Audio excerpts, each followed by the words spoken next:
Leşimizi tamamlaştırmamız hürmetli vatandaşım. Mavzumunda Amerika Bilim Hazinesi. Cungo bir yol, bir bilbal siyaseti arkalık başka devletlerini ve şu devletlerin şirketlerini mecburlamakta. Dedi mavzulu haber 6. ayının 12. günü Twitter bitidi ilan kılındı haber. Mındak baştan. Amerika Bilim Hazinesi yeni Amerika Bexatarlik Merkezi 6. ayının 11. günü dokalat ilan kılıp 2010 yıldan beri Cungo hükümeti bargan sıra resmi iqtisadi vasıtalardan paydalanıp başka devletler ve şu devletlerin şirketlerine besim işleti de ko'rsatdi. Hem yanımında ko'rsatdi. Yakından beri ta'sirga uchragan devletler cümleden Mongoliya, Yaponiya, Koreya, maxsus Filipin, Avustraliya ve Norvegiya qatarlıq devletler. Bilim Hazinesi yanımında ko'rsatdi. Bu siyaset kelgüsüde Amerika'nın Asya siyaseti ve Asya'daki ittifakdaşları münasebetiga ta'sir yetkazışı mümkün. Shangang Şərq 6. ayının 12. günü haber kılıp mundaq ko'rsatdi. Cungo yakınki yıllarda o'ttirg'a qo'ygan bir yol, bir belvaq planidan bir misal keltirsek. Cungo pul qarz berish, asas qurilish türlerini yolga qo'yish, yani iqtisodiy vasitlarni diplomatik vasitlar quroli aylantirib, iqtisodiy embargo siyosatiga nisbatan aytganda bu xil usul Cungoni xeli qolay bir o'ringa ega qildi. Xabarda mundaq ko'rsatildi. Cungoning bu xil usuli qarta Amerika Bilim Hazinesining dokalatida mundaq ko'rsatildi. Amerika intayin zo'r ta'sir ko'rsatdi bo'libmi keyingi 5-10 yil ichida ta'siri texmi zo'r bo'ladi. Xitoyning bir yo'l, bir belbog' siyosati Amerikaga ta'sir ko'rsatdi.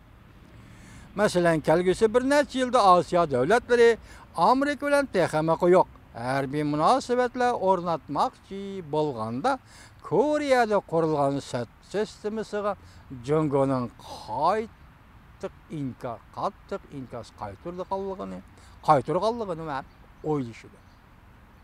Masalan, Osiyo davlatlari, ittifoqdosh davlatlar Amerika bilan harbiy munosabatlarni qo'yiqlashtiramiz deganda Jungo sot sistemasiga, Koreyada qurilgan sot sistemasiga qanday inkas qaytardi? Buni o'ylashdi. Amerika Bilim Hazinesi Xalqaro strategiya tadqiqot markazi Jungoning maxsus tadqiq qilguvchi bilimning mudiri Gilay xonim bunday ko'rsatdi. Tayvan yana maxsuslar, Tibet, Xinjiang yani mustamlik Uyg'uriston, Janubiy dengiz maxsus va Sharqiy dengiz qatorliq Jungoning jonijon manfaati masalasida Jungo texmi ko'p majburlash xarakterlik vositalarni ishlatish mumkin. Demek hozir Uyg'uristonda qurilgan yig'ilish lageri, o'xshashli Tibetda qurilgan yig'ilish lageri, biz bu to'g'rida Tibetda qurilgan yig'ilish lageri to'g'risida to'xtalmadik, faqat vatandoshim saqlab qo'ydik o xabarni. Hozir yig'ilish lageri o'xshashli Tibetda va o'xshashli mustamlika Uyg'uristonda qurilgan lagerlar.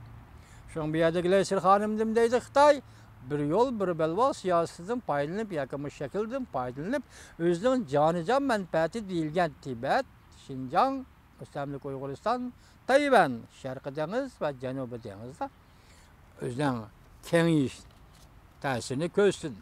Nima? Qarshi vositalarni ishlatish mumkin, qattiq majburlash vositalarini ishlatish mumkin.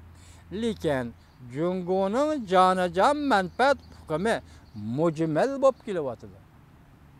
Bu aniq emasdi. Kelgusida Jungoning jonijon manfaati texmo kengayishi mumkin. Bundaq kengayish Amerika Jungo raqobatiga aylanishi mumkin. Gilay Xonim nima deydi diqqat vatandoshim. Lekin Jungoning jonijon manfaat to'g'risidagi hukmlari mujmal bo'lib kelyapti. Kelgusida Jungoning jonijon manfaati texmo kengayishi mumkin. Lekin bundaq kengayish Amerika Jungo raqobatiga aylanish mumkin. Bu xabarning jini eng oxirgi bir jumlada Xitoy bu yerda mening jonijon manfaatim deydi, balki texnik kengayish mumkin.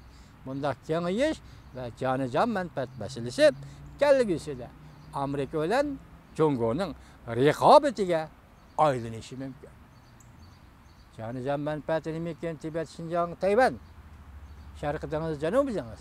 Demak, yana kengaydigan bo'lsa, jonijon manfaati Jungoning, demak, bular qo'shilib oxiri Amerika bilan Jungoning raqobatiga aylanishi mumkin. Jungoga qattiq pozitsiya qo'llansa, Prezident Tramp Xi Jinpingning ko'ngli parokanda bo'lishidan ansiraydi.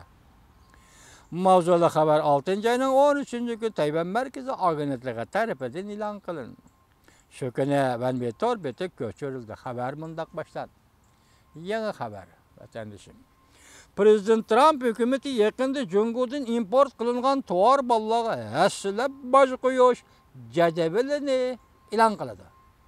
Çarşan söhbeti ahırlaştı. Endi aslab boj qo'yish jadvalini e'lon qilindi Prezident Tramp hukumati. Diqqat vatandoshim siyosatning jarayoniga. Tamoyil bejo qo'yish tadbirini davomli qo'lga qo'ydi. Prezident Tramp mundaq ko'rsatdi. Oldimizdagi bir necha hafta savdo masalasida Jungoga qattiq qo'l bo'lamiz. Beijing doirlarning ko'ngli parokanda bo'ladi. Prezident Tramp nima deydi? Oldimizdagi bir necha hafta ichida biz savdo masalasida Jungo qattiq qo'l solamiz. Qo'l bo'lamiz, qattiq qo'l bo'lamiz. Lekin boranda Jungoliklarning ko'ngli bearam bo'ladi. Bloomberg agentligi bugun bunda xabar qildi. Prezident Tramp Fox News, yani Fox xabarlarining nopozliq siyosat programma riyosatchisi Brett Bayerning ziyoratini qabul qilgan xabarni anglab. Ziyorat jarayonida Prezident Tramp mundaq ko'rsatdi. Savdo masalasida Jungoning ko'ngli parokanda bo'lishi mumkin. Savdo masalasida Jungoning ko'ngli parokanda bo'lishi mumkin. Chunki biz savdo jihati Jungoga qattiq qo'l solamiz. Prezident Tramp Singapurdan qaytardi. Aeroplanda muxbirning so'ragan savollarga yo'q arkadaş javob berdi. Amerikaga kelmay turib, Amerikaga tushmay turib, aeroplanda kelib etib Singapurdan aeroplanda muxbirning savoliga javob berganda Jungoning ko'ngli bearam bo'ladi. Parokanda bo'ladi. Chunki biz savdo masalasida qattiq qo'l solamiz. Qandaqki siyosat vatandoshim oxirida tahlil qilaydi deb javob berdi. Prezident Tramp mundaq ko'rsatdi. Kelgusi bir necha hafta ichida biz bu ishlarni ko'rib olamiz.